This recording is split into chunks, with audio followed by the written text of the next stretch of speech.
Грандіозне боксерське шоу на стадіоні Вемблі. Увечері 19 липня 2025 року в Лондоні пройшла одна з найгучніших подій року у світі боксу – реванш між українцем Олександром Усиком та британцем Даніелем Дюбуа. Усик знову на вершині. У п'ятому раунді український чемпіон спершу відправив суперника в нокдаун, а згодом завершив бій достроково – нокаутом. Перемога підтвердила його статус абсолютного чемпіона світу у надважкій вазі. Реакція Тайсона Ф'юрі – великий привіт Олександру Усику. Він провів дійсно фантастичний бій проти Даніеля Дюбуа. Це була справжня м'ясорубка. Вітаю обох, сказав Тайсон.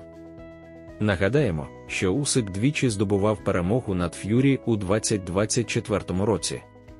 Підпишись на канал, щоб не пропустити головні спортивні новини.